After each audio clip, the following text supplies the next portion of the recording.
Vamos começar por olhar para a Ucrânia. Um grande ataque na última noite, mas hoje o dia fica marcado com a visita de Mark Rutte a prometer apoio ao país de Volodymyr Zelensky. Exatamente, e ainda antes de irmos a Rutte, acho que faz sentido marcares que foi de facto um grande ataque, imensos drones utilizados e muitos estavam a avançar, que foram também utilizados cerca de 60 mísseis Iskander. Por isso a Ucrânia de facto recebeu um dos ataques mais fortes desde o início do conflito. Se nós pensarmos que o conflito começa em 2022, claro, há muitos agora que avançam que o conflito na realidade começou em 2014, é algo que está em debate. Eu diria que Rutte fez uma boa apresentação hoje na Ucrânia. Os anglófonos diriam que isto é, em alguma medida, esta visita de Mark Rutte, um PR stunt. E aqui nós já falámos da comunicação de Donald Trump. Eu acho que é importante agora falar aqui da comunicação de Mark Rutte, que é de facto extremamente eficaz e eficiente. Nós vemos-lo de facto perto de uma estrutura energética ucraniana que foi atacada pelas Forças Armadas Russas.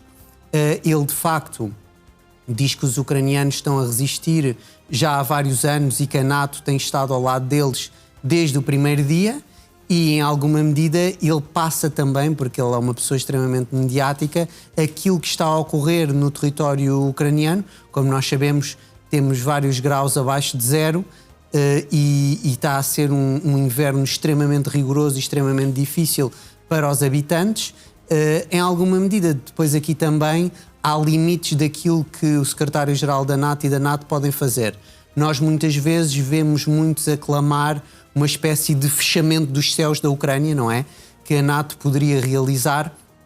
Aqui eu gosto sempre de recordar que nós vivemos num mundo nuclear e é exatamente por causa dessa realidade nuclear que a NATO não pode fechar os céus da Ucrânia. Como nós sabemos, a Federação Russa veria isso como um acto de guerra, algo que seria um casus belli, e a Rússia entraria numa guerra direta com potências da NATO, ou possivelmente a França ou o próprio Reino Unido.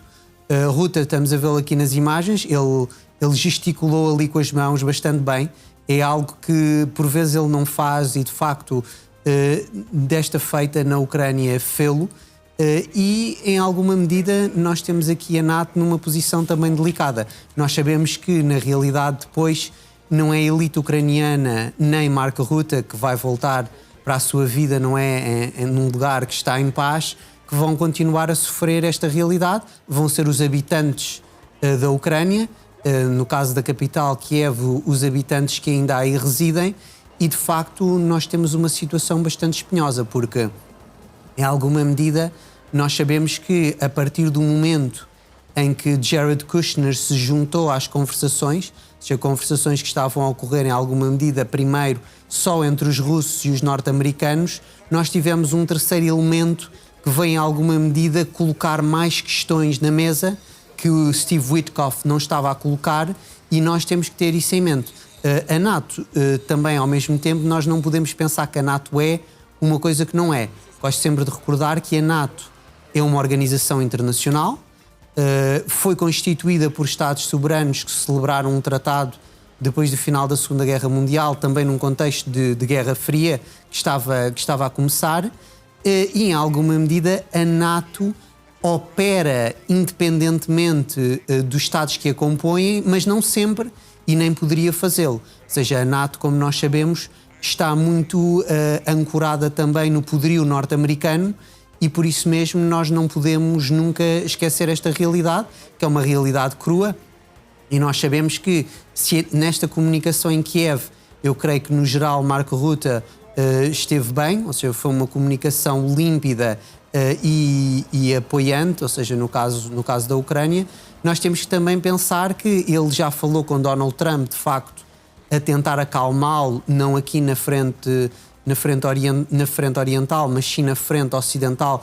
Nós sabemos da questão da Groenlândia, e aí Rutte, de facto, numa mensagem que era suposto ser privada, mas que Donald Trump tornou pública, faz esta menção, ou seja, de Donald Trump, e chama-lhe o Daddy, não é? Eu aqui acho que é também importante nós analisarmos isto, porque muitas vezes essa palavra não foi bem compreendida, acho eu, pelos lusófonos. quando Marco Rutte a usa e quando os anglófonos a usam hoje em dia, ela tem um cariz, em alguma medida, de dominação sexual. Ou seja, e esse rebaixamento, mesmo numa mensagem privada, eu acho que não fica bem ao secretário-geral da NATO. Ou seja, Daddy, neste sentido, estaria mais perto do espanhol papi do que do português papá. E por vezes eu acho que isto não foi captado e que Rutte esteve mal nesse momento. Neste momento em Kiev esteve melhor. Muito bem, vamos olhar, já olhamos para os ataques, para a presença de Marco Rutte na Ucrânia. Hoje, Vladimir Putin veio falar da economia do seu país, porque a economia russa, já muitas análises tinham sido feitas, anos de guerra, aquelas que foram está-me a faltar agora a palavra, mas as sanções económicas à Rússia por parte da Europa e não só. Por isso, era natural que a economia russa se ressentisse. Absolutamente, a economia russa sofre algumas dificuldades. Ao mesmo tempo, nós devemos ser muito realistas quando a analisamos, Pedro? Que é, a economia russa, na realidade, soube reinventar-se em alguma medida. Nós, por vezes, vemos bem, a Rússia, desde 2022, transformou-se numa economia de guerra. Ou seja, tendo em conta como este termo era utilizado no século passado, no século XX, isso não aconteceu. De facto, houve uma canalização de uma parte do PIB que chega quase a 10% para as questões bélicas. Isso foi um aumento importante, mas em alguma medida os russos têm aqui uma vantagem se nós formos a ver, por exemplo, nas empresas de armamento norte-americanas, que em alguma medida, nós já falámos dos HIMARS, acabam por fornecer estas armas à Ucrânia. E qual é essa vantagem russa? É que os russos não deitaram tudo fora daquilo que aprenderam do período soviético.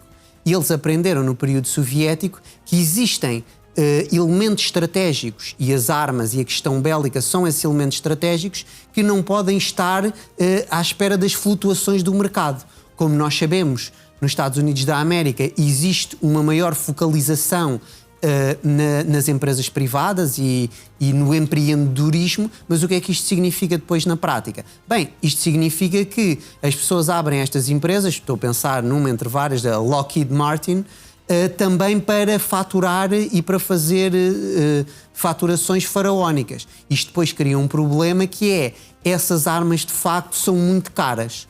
Os russos, tendo guardado alguns ensinamentos do período soviético, mantém grande parte desse complexo, ou seja, dessa realidade bélica do seu Estado, ancorada exatamente ao público e não ao privado. E por isso tem uma vantagem. Afonso, hoje queres falar-nos de Mário Draghi.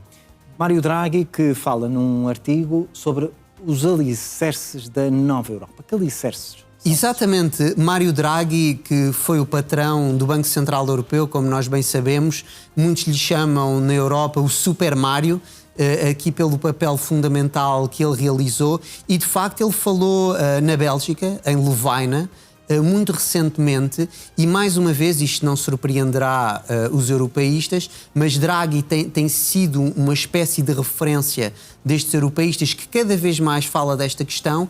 Ele diz que a Europa encontra-se numa encruzilhada. A Europa aqui sempre compreendida como União Europeia. Ou seja, não estamos a falar nem da Noruega, nem da Rússia, que são europeias. Mas a União Europeia, segundo Draghi, precisa de passar de um modelo de confederação para um modelo de federação. E aqui é sempre algo interessante nós analisarmos estes conceitos, que são conceitos dos teóricos da política, se tu quiseres, em alguma medida, e eles acabam muitas vezes por ser abstratos. Qual é que é o problema aqui e o que é que Draghi realmente quer? Draghi quer aquilo que já foi chamado no passado e ainda no presente, a criação dos Estados Unidos da Europa.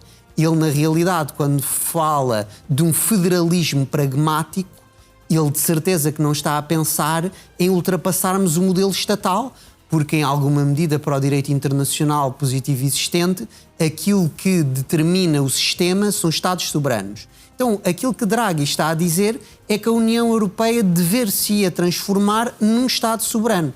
Em alguma medida, a União Europeia, diria eu, já o escrevi outrora, é um Estado soberano em construção. Mas só que aqui nós temos o problema das diferentes velocidades e dos diferentes níveis de integração europeia. Ora, se nós formos a pensar, os países de facto que aderiram à moeda que nós temos aqui em Portugal, o euro, já estão numa fase avançadíssima, diria eu, desta união, mas depois nós temos países que foram sempre relutantes em aderir e são países que são diferentes ideologicamente. Nós podemos pensar, se calhar, a leste, uma visão mais nacionalista, tanto na Polónia como na Hungria, mas depois temos países que têm uma visão que não é tão nacionalista, por exemplo, na Dinamarca e na Suécia, que também tiveram medo de aderir ao euro. E isto aqui é o problema com o qual nós nos deparamos.